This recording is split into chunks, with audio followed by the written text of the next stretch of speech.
Fyrsta boðið hljómar svona: þú skalt ekki aðra guði hafa. Og skýringin sem gefin á þessu boðaði í fræðum Lúthers þeim minni hljómar svona: við eigum umfram allt að óttast Guð og elska og honum að treysta. Fyrsta hugtakið þarna að við eigum að óttast Guð, við eigum að hafa Guðs ótta. Þið munið kannski eftir bæninni sem við biðja á morgnana: nú ég klæddur og kominn á ról Kristur Jesús verið minn skjól, í Guðsóttanum gefð mér að ganga í dag svo líki þér.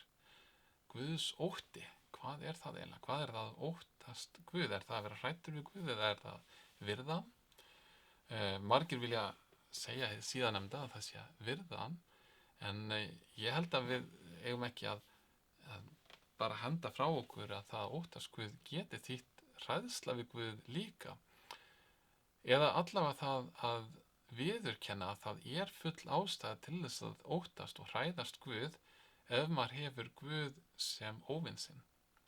Biblían kennir okkur það að Guð hafi skapað heiminn með orði sínu, að hann geri alla hluti, hafi búið allt til, gefa okkur allt sem við þörfnumst, og hann þess vegna máttugast að vera í heimi.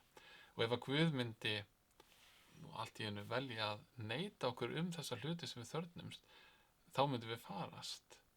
Ef að Guð myndi ekki gefa okkur allt sem við þörfnumst til lífs og sálar, þá myndum við farast, við myndum ekki lifa það af. Guð máttugastu óvinur sem við getum haft ef hann óvinur okkar. Þess vegna segir líka Jesú í Matteus og Guðspjallið 10. kafla 28. versi: hræðist ekki þá sem líkamann deyða, en fá ekki deytt sálina. Hræðist heldur þann sem megnar að tortíma bæði sálu og líkama í helvíti. Þetta það sem að Jesú segir Guð, að það full ástæða til þess að hræðast hann vegna þess að hann getur gert þessa hluti. En á sama tíma Guð líka sá sem segir óttist ekki eða hræðist ekki, og við munum kannski sérstaklega eftir versunum úr Lúkasguðspjallið sem við heyrum í jólaguðspjallinu á hverju ári, þegar hirðarnir út í hag og svo koma englarnir til þess að segja frá því að Jesús sé fæddur.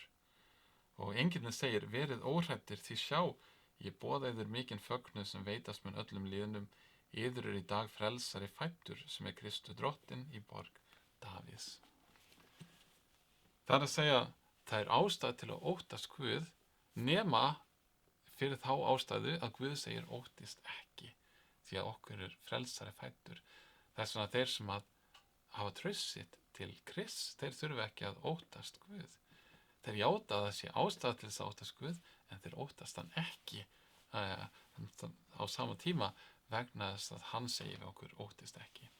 Þannig að Guðsótti, í því felst þetta að játa það hver Guð að hann skapari alheimsins, en síðan að elska hann og treysta honum, í því felst að hann líka kærleiksríkur Guð, og hann Guð sem að vill vera okkar vinur, vera okkar megin og okkar hlið. Hann gefur okkur allt það sem við þörfnumst líkama og sálar, og hann vill veita okkur hjálpræði. Hann vill ekki að neitt farist, hann hefur ekki þóknun eða gleði í dauðan okkurs manns, heldur vill að við eignumst hjálpræði og lifandi trú á hann. Þess vegna þetta boðar þannig að þú skalt ekki aðra guði hafa. Sannarlega ekki, því það engin annar Guð, það engin sem honum máttugri, það engin sem hefur meiri kærleika en